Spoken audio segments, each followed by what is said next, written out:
ఏడాదిగా ప్రయత్నించిన సంతానం కలగలేదా? Noah IVF లో ఉచితంగా సంప్రదించండి. వెల్కమ్ టు విధ్వంసం ఫైల్స్. ఆలపాటి సురేష్ కుమార్ రాసిన విధ్వంసం పుస్తకం నుంచి ఈ వీడియో లాగ్. గన్నవరంలో తెలుగుదేశం పార్టీ ఆఫీసుపై జరిగిన దాడి పక్కాగా ఓ పథకం ప్రకారం జరిగిన దాడి. టీడీపీ టికెట్పై గెలిచి వైసీపీ తీర్థం పుచ్చుకున్న శాసనసభ్యుడు వల్లభనేని వంశీపై టీడీపీ చేస్తున్న విమర్శల దాడికి ఆయన ఇచ్చిన జవాబది.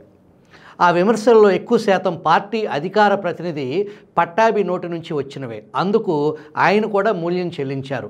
టీడీపీకి గుణపాఠం నేర్పాలని వంశీ తీర్మానించుకున్న తర్వాత ఓ మంచి రోజు చూసి ఆయన అనుచరులు కర్రలు ఇనుపురాట్లతో టీడీపీ ఆఫీసుపై దాడికి దిగారు. మహిళా కార్యకర్తలతో సహా అక్కడున్న వారిని గాయపరిచారు. కార్లపై పెట్రోల్ పోసి తగలబెట్టారు. తేరుకునే నిరసనకు దిగిన టీడీపీ కార్యకర్తలపై రాళ్ల వర్షం కురిపించారు. ముందు టీడీపీ స్థానిక నేత దొంతు చిన్నాకు ఫోన్ చేసి చంపేస్తామంటూ వార్నింగ్ ఇచ్చారు. ఆ వెంటనే అతని ఇంటిపైకి దాడికి వెళ్ళారు. ఆ సమయంలో ఇంట్లో లేక చిన్ని బతికిపోయాడు.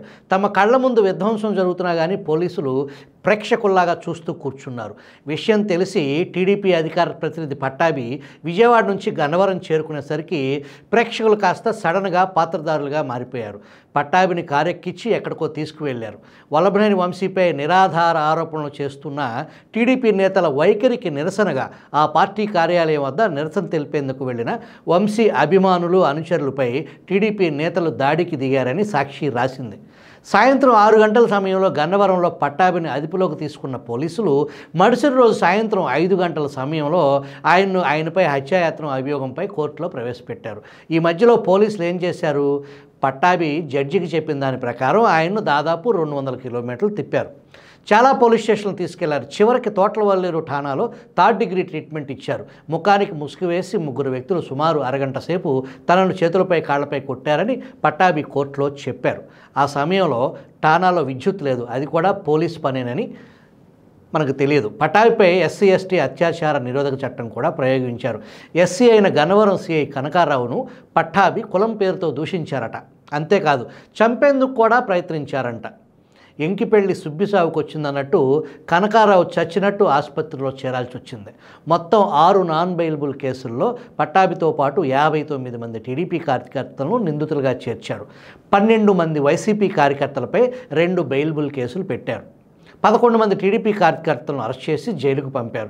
ఈ కేసుకు సంబంధించి తెలుగు మహిళా రాష్ట్ర ప్రధాన కార్యదర్శి మూల్పూరి కళ్యాణిని పోలీసులు ఏప్రిల్ 2వ వారంలో హనుమాన్ జంక్షన్లో ఓ తెల్లవారుజామున బెడ్రూమ్ తలుపులు పగలగొట్టి మరీ అరెస్ట్ చేశారు. దాడి జరిగింది టీడీపీ కార్యాలయంపై. వైసీపీ కార్యకర్తలు వందలాదిగా అక్కడికి వెళ్లారు. దాడి చేసి విధ్వంసానికి దిగారు.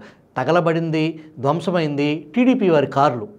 నిరసనకు దిగిన వారిపై రాళ్లు రువ్వటంతో గాయపడింది టీడీపీ కార్యకర్తలు. చివరికి జైలుకు వెళ్ళింది కూడా టీడీపీ కార్యకర్తలే. బాగుంది కదా వరుస క్రమం. టీడీపీ కార్యాలయం ధ్వంసం, కార్లు ధ్వంసం, ఒక కారు దగ్ధం, టీడీపీ కార్యకర్తలకు తగిలిన గాయాలు, ఇవన్నీ అదేదో పవన్ కళ్యాణ్ సినిమాలో ఇన్సూరెన్స్ కంపెనీ చెప్పినట్లు దైవ ఘటన అన్నమాట. మరి దానికి భిన్నంగా టీడీపీ వారు చూస్తున్న వీడియో సాక్ష్యాల మాట ఏమిటి అన్న అనుమానం మీకు రావచ్చు. మీకు నాకు అనుమానం వస్తే ఏం ప్రయోజనం? పోలీసులకు రావాలి కానీ. నిరసన తెలపడానికి వెళ్ళిన వంశీ అనుచరులు అభిమానులపై వారు వైసీపీ కార్యకర్తలు అని రాయటం కూడా సాక్షికి ఇష్టం లేదు. టీడీపీ కార్యకర్తలు దాడి చేశారని సాక్షి రాసిందిగా. అధికారిక గెజిట్లో అలా వచ్చిన తర్వాత దానికి భిన్నంగా వ్యవహరించడానికి పోలీసులకు ఎన్ని గుండెలు? గన్నవరం టీడీపీ కార్యాలయంపై దాడి పథకం ప్రకారం జరిగిందని అందరికీ తెలుసు. CMRF చెక్కుల పంపిణీ పేరుతో వైసీపీ కార్యకర్తలు ఆ రోజు గన్నవరం పిలిచారు. వారి హడావుడి చూసి ఏదో జరగబోతుందని అందరికీ ముందే తెలిసిపోయింది. పోలీసులకు తప్ప. వంశీ అనుచరుల చేతిలో కర్రలు రాడ్లు అందరికీ కనపడ్డాయి. పోలీసులకు తప్ప. చివరికి ఆ ఆయుధాలు పని చెప్పడం వరకు వచ్చేసరికి సాక్షి పత్రిక మాటల్లో నిరసన తెలుపుతున్న వైసీపీ కార్యకర్తలను పోలీసులు బతిమలాడుకున్నారు. కానీ ప్రయోజనం లేకపోయింది. పాపం అంతకంటే ఏం చేయగలరు? తనను పోలీసులు కొట్టారని టీడీపీ నేత పట్టాభి చెప్పిన వార్తకు జతగా పాత ఫోటోలు ప్రచురించినందుకు వైసీపీ ఈనాడు పత్రిక ప్రతులను దహనం చేసే కార్యక్రమం చేపట్టింది. సాంకేతికపరమైన పొరపాటు వల్ల అవి అచ్చయ్యాయన్న ఈనాడు వివరణను పట్టించుకోలేదు.